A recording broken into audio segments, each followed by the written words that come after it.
have understood about simple permanent tissue, their structure, function, everything. Now let us start with, or let us learn complex permanent tissue. So as I told you, why it is called simple permanent tissue, why they are called complex permanent tissue. Simple permanent tissue, the cells all look alike. They are similar. That's why they are called simple permanent tissue. They have same structure, shape and common origin. So that's why they are simple permanent tissue. And when it comes to complex permanent tissue, we find different types of cells. In the complex permanent tissue, we find different types of cells. Each will be performing different function, but they all coordinate to perform one common function. That's why they are called complex permanent tissue. I hope you have understood that. Complex permanent tissue, you find different types of cells in complex permanent tissue. So let us see what is complex permanent tissue. So why it is complex permanent tissue? Because we find in the complex permanent tissue different types of cells. Different types of cells, and some cells are dead. They are non-living cells. So here that's why it makes it complex. We find both living and non-living cells. Okay. So complex permanent tissue, we find different types of cells. We find different types of cells. Not only that, we find both living and non-living cells. Living and non-living cells. So which are the complex permanent tissue? So we know xylem and phloem. Xylem and phloem forms the complex permanent tissue. So you have come across with this term xylem and phloem, right? So xylem and phloem together called vascular bundles. Vascular bundles. It is also referred as conducting tissue or vascular tissue also, or vascular tissue. Okay, so xylem and phloem, they are together called vascular bundles or conducting tissue or vascular tissue. So it's because of this vascular tissue we see the plants growing on the land. The terrestrial plants can survive. They can live on the land. It is because of the vascular bundle. You have seen that. We talk about evolution of plants, right? So when we talk about evolution of plant, we know the first plant what was formed, right? That is algae. The algae. We talk about algae first, right? The algae, it is aquatic. Then we talk about mosses. Mosses, we generally refer it as amphibians of the plant kingdom because they are usually found near the moist places because they don't have vascular bundles. Okay, it's only after the mosses, the ferns, right? The ferns are the first terrestrial plants. Ferns are the first terrestrial plants which could live on the land because they are the first one to develop vascular tissue. So what is this vascular tissue? What is so special about this vascular tissue or the vascular bundle? So let us see what is xylem. So xylem, remember, xylem is the water conducting tissue. It is water conducting tissue. See, these land plants, the terrestrial plants, so they have to take the water from the soil. So from the soil, and you know these plants will grow very tall, right? From the soil, the roots should absorb the water and it should send to the different parts of the plants. Mainly it should be sent to the leaves. Why? Why it has to send to the leaves? Because the water is one of the raw materials for photosynthesis. So it has to send that. For that it needs some Like we have at home, we have tank in our house, right? In your house, everybody's house, we have tank. Overhead tank we have. So we have to send water from the sump or the well or the borewell. How do we send? We switch on the motor and the water will flow through the pipes. In the same way, the xylem acts like a pipe through which the water is carried. So xylem is a water conducting tissue. That's why because of the vascular tissue, the terrestrial plants can survive on the land. Okay. So xylem is a water conducting tissue, and what is phloem? Phloem is the food conducting tissue. So now let us see which are the different types of cells we see in xylem and phloem. So let us start here about xylem. So what is xylem? Xylem is a water conducting tissue.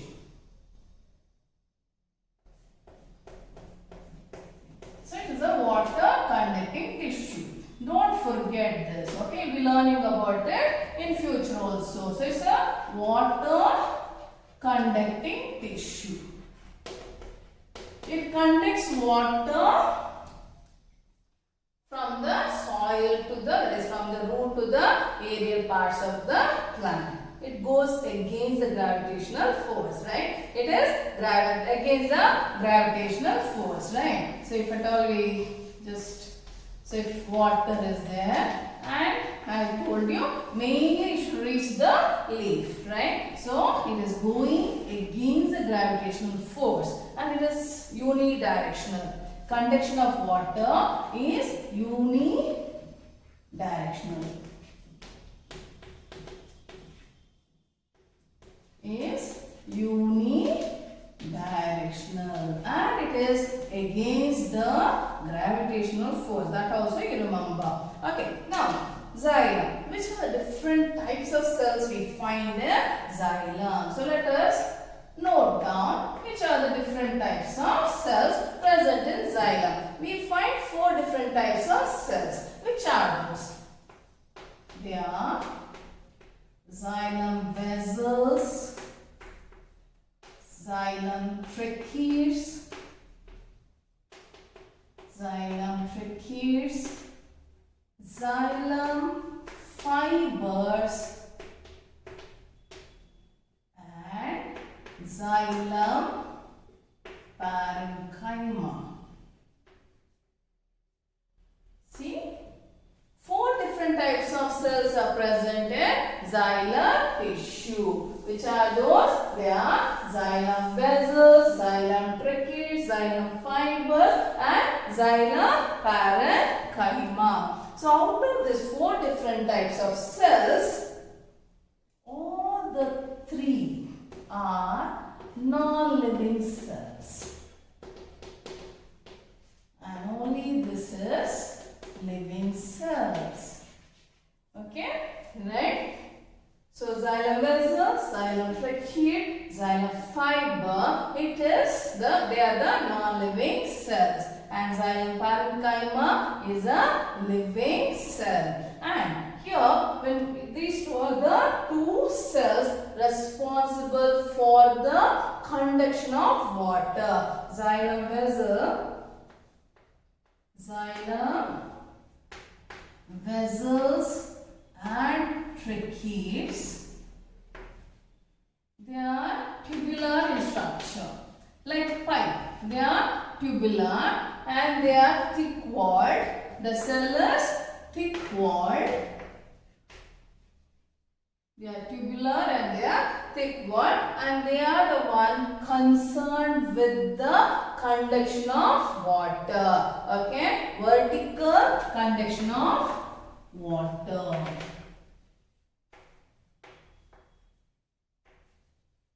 Vertical conduction of water is mainly due to vessels and tracheates. So what is the function of xylem fiber? Xylem fiber provides mechanical support. Xylem fiber provides mechanical support, and xylem parenchyma will help in lateral conduction of water.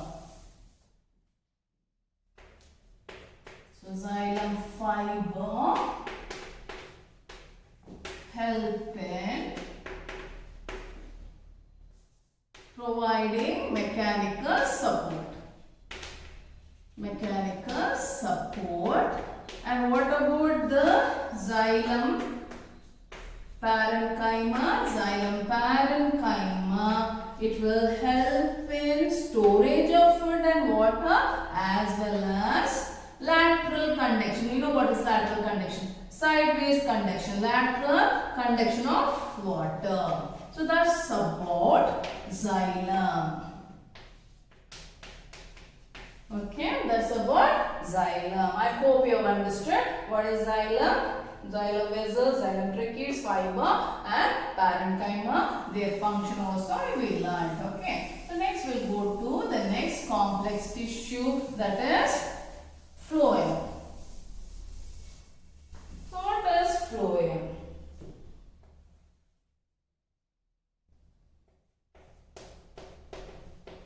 Phloem is food conducting tissue. It is the food conducting tissue. From where it conducts the food? From the place where it is prepared to the place where the plants cannot prepare and to the storage structure. So where the food is prepared? Food is of course prepared in the leaves, right? So you know very well, leaves are called the kitchen of the plant. So it's a food conducting tissue. It conducts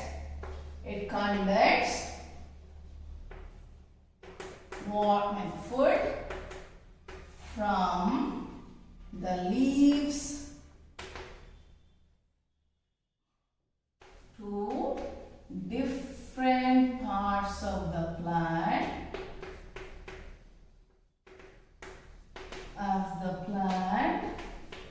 as well as and to the storage structures. So they have to store the food, isn't it? Storage structures. Okay. So that's a function of phloem, and it is not unidirectional. So conduction of food is bidirectional. Both the directional. Okay. So bidirectional. Okay, the conduction of food is bi-directional, two sides. Okay, it is not only one side. I hope you understood what is phloem. So, which are the different types of cells present in phloem? The different types of cells present in phloem are, learn these terms. They are sieve tubes, companion cells, and phloem parenchyma and phloem fiber. See, just like xylem, we see four different types of cells. They are sieve tubes, companion cell, phloem parenchyma and phloem fiber. So here, these three are living cells. These are living cells and this is non-living cell. Okay, phloem fiber is non-living cell. So as soon as we come across with non-living, you should know it is meant for mechanical support. When we are talking about parenchyma, you should know it is for storing the food. So that's a function of phloem parenchyma. So let us see what is the sieve tube and what is the function of sieve tube and what is the function of companion cell. The sieve tubes are elongated cells. They are elongated cells and they are perforated. That means you find perforation, tiny pores. They are elongated cells. They are connected end to end. This is sieve tube. So this is sieve tube. So how the cells look? They are looking elongated. This one cell, this is another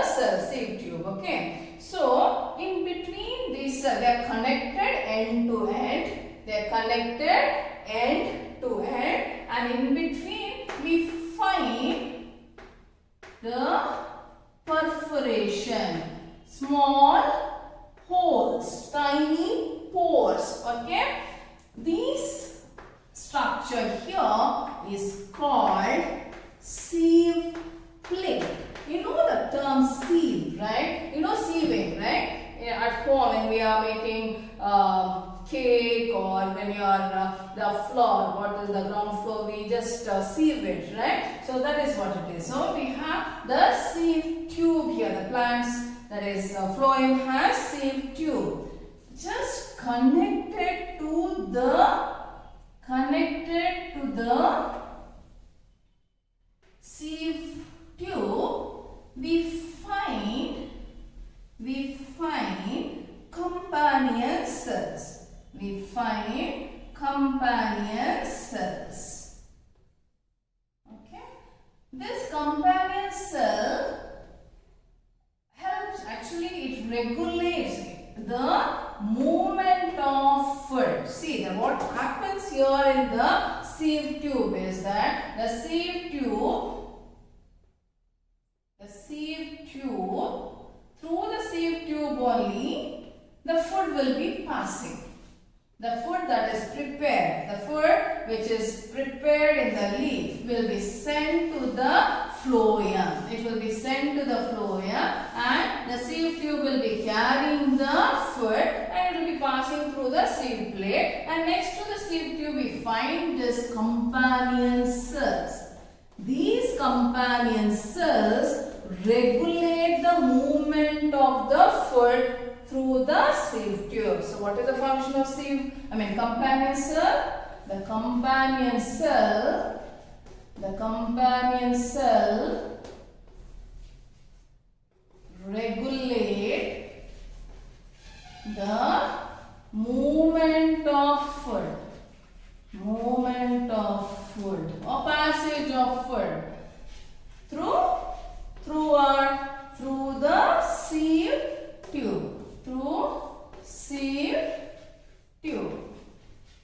Okay, so that's the function of companion cell. And surrounding this companion cell we find the phloem, parenchyma, as well as the phloem fiber, everything. Okay, so that's about the xylem and phloem. I hope you have understood what is complex permanent tissue.